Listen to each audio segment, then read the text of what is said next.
Hi, I'm Tyler, and this is the Sharpshooter, teaching you valuable skills to make better videos. Today, I'm sharing my experience with two different Saramonic wireless microphone kits. At the time of making this video, I'm not being paid by Saramonic or any retailers to promote or review these microphones. I bought the microphones with real money and have used them on professional video shoots for the last year or so. The first set we're going to look at is the UWMic9, which currently sells for about $400. The second is the UWMic9S, and it sells for about $400. For the sake of this video, I'm going to call the bigger one the 9 and the smaller one the 9S. I'm using both microphones for this video clipped onto my shirt.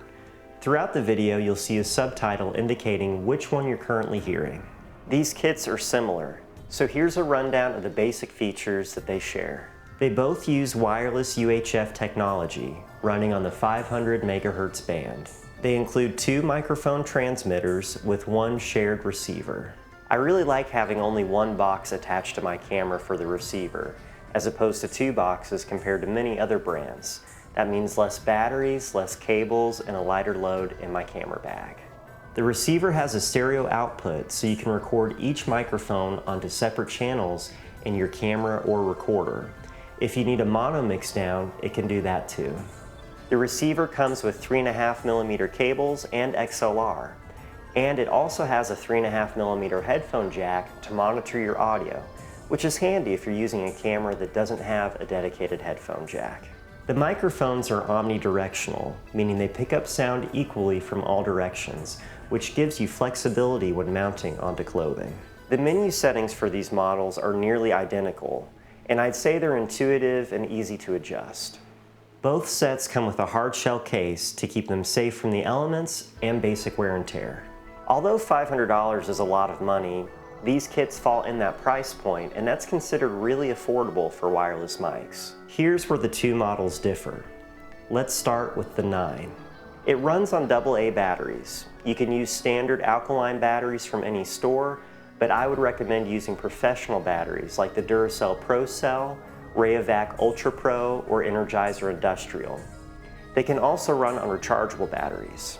I bought this set for field and location recordings, and I mostly use them with Watson MX rechargeable batteries, and they would easily last for full day shoots on a single charge.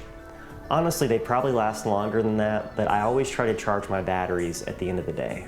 For what I was using them for, I like that these mics run on AA, because if you're traveling and you fly commercially with them, you don't have to worry about having too many lithium batteries in your luggage. The Watson batteries are nickel metal hydride, so you can pack them in your checked luggage since they're TSA compliant. Standard AA's can also fly in checked luggage, but lithium batteries cannot. They've got to be in your carry-on bags, and if you've flown with your camera equipment, you know how that can be a hassle. Now, let's talk about the 9S.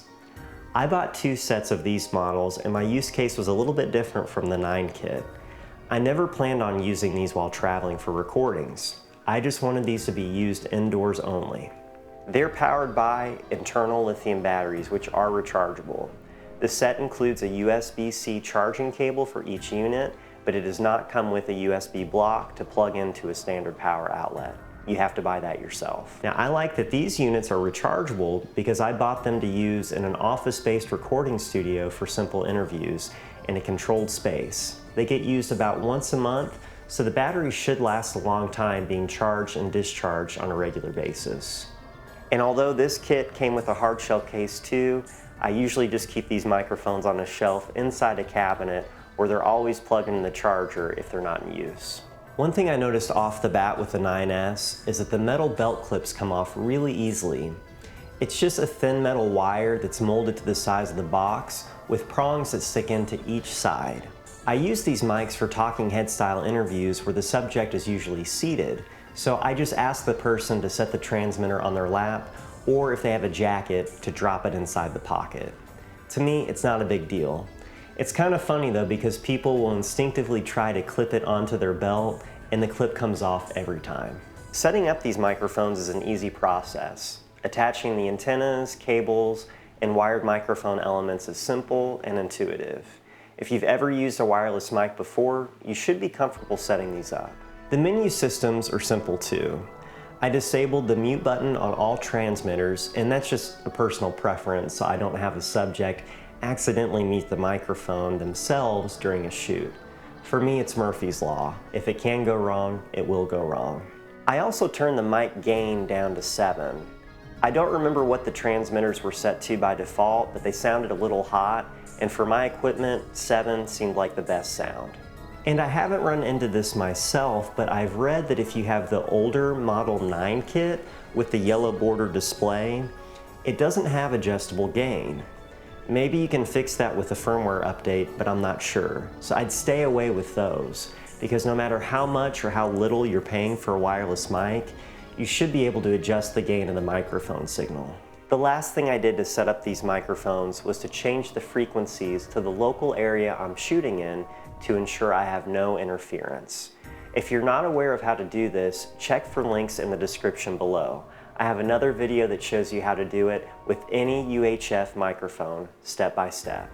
These microphones do have an automatic frequency scanning option, but I would not trust it for UHF microphones in this price point.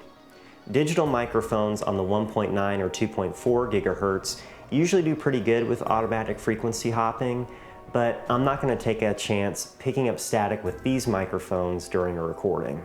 The rest of the settings, in my opinion, are good as is. The pros of both of these mics is that each of their features matched my needs really well. They were replacing some older Sennheiser G3 wireless mics, which worked great, but they've been used for the last 10 years or so, and I wanted to use the Sennheisers for other projects. The sound quality of both Saramonic microphone kits are really great in my opinion. There's very slight difference between those and the Sennheisers.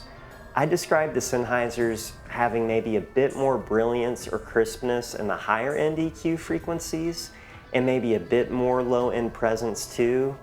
But if you're just using these microphones for voice work and like talking head interviews, the Saramonics sound great. I have no issues with the quality of the sound. The transmission range seems to be good too. I'm not really using these with a big distance from the transmitter to receiver. I think the most I've used them is about 30 to 40 feet away from each other, but they've worked great and had full signal strength anytime I've used them. So on the surface, these mics did exactly what I wanted them to do. They were reasonably priced and sounded good. But here's the cons. I bought the 9S microphones first, and one of the transmitters was dead on arrival. No matter how long it was plugged into the charger, I just couldn't get it to turn on. Fortunately, I didn't need to use the microphone right away, so I sent it in and filed a warranty claim. I called Saramonic's phone number and they referred me to their email warranty support team to figure out what to do. They replied back with a shipping label, and I sent the transmitter to them, and they replaced it within a couple of weeks. They were really easy to work with, and I thought the turnaround time from my first phone call to receiving the replacement unit was very reasonable. This set has a 2-year warranty, and I just had to include my purchase receipt with the return form inside the package. I wasn't too upset that it happened because in my experience, most effective equipment that's brand new fails pretty quickly. So the fact that it happened within the warranty period didn't really concern me, and I just chalked it up to being defective when it left the factory, or maybe it was damaged in shipping. Now the 9 is a different story. I bought the 9 strictly for field use and shared it with a colleague of mine. The first week we used it, we produced several videos, and it worked flawlessly. Over the course of about a year, he used it for several shoots too and never had a problem with it. Just a few months ago, we were on a week-long shoot together and it failed. On our first day, we did an interview in the morning and it worked fine. Then we drove a couple hours to the next location, set it up, and during the sound check, it started cutting out and sounded like it had interference. I had checked the local frequencies beforehand and we were in good range, but we decided to change the frequencies anyway to start troubleshooting. We tried both transmitters and they were doing the same thing, producing static or no sound at all. Then both mics stopped producing any sound. We spent a lot of time changing out the wired microphone elements, antennas, changing frequencies and different cables from the receiver to the camera, and got nothing. And unfortunately, we had to cancel that interview because we ran out of time. And I'm not trying to toot my own horn, but I know what I'm doing with wireless mics. I've been using them for live sound companies, broadcasting, and other work for the last 10 years. I've used Sennheiser, Sony, Audio-Technica, Asden, you name it. At the end of the day, I kept troubleshooting, and I noticed the meters on the receiver registered the RF signal was strong, so I'm not sure if it was a receiver problem, but it just didn't register any audio levels. I can't explain what happened, but later I tried to use these mics with the 9S set since they're essentially the same microphones and they run on the same frequency band, but they still did not work. It was like the whole system just died. Luckily, they were barely still in the warranty period and I sent them back to Saramonic. They couldn't explain what went wrong, but they sent me a brand new set, still sealed in plastic. So they fully replaced everything in that kit down to a new hard shell case. I did test the set once it arrived and we're using it right now, but it's just become my backup set because I'm kind of afraid to use it as my primary set. With both of those problems, I don't think I'd buy another Saramonic wireless kit anytime soon. I do have to say that their warranty claim process was one of the best I've dealt with, so thank you Saramonic for that. And when these mics are working, they sound great. I really like the convenience and the features of the 9S set for my studio work, and I will continue to use them. One set is past the warranty and the second set is almost there, so I'm hoping they last another few years. If they continue to work without issues, maybe I'll give Saramonic a second chance in the future. As far as the 9 set, I don't plan to use it anytime soon. I actually went back to using the old Sennheiser set for travel shoots, and my colleague is doing the same thing. Even though they're at least 10 years old and they eat through batteries, I still haven't had one fail. And I've used the Sennheiser G series with different companies for years. We had them at the TV station where I worked as studio mics, and they were being used about 10 hours a day, every day. I also use them for sound companies, for live events, and personal use for video production for more than a decade. I've never had one fail. I have had to replace parts like the wireless microphone element or just different things like the antennas if they got physically damaged from wear and tear, but that's to be expected. But the transmitters and receivers never had any issues. So that's my experience with Saramonic. I really wanted to like these microphones and I like the features, but I would not recommend buying their UHF wireless mics. Maybe their digital 2.4 gigahertz mics are better, and maybe their wired mics are great. I'm not sure, I haven't used those.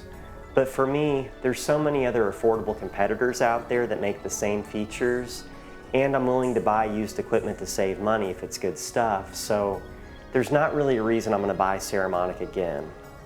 Let me know what you think about them in the comments. I'm Tyler and this is The Sharpshooter, teaching you valuable skills to make better videos. Thanks for watching.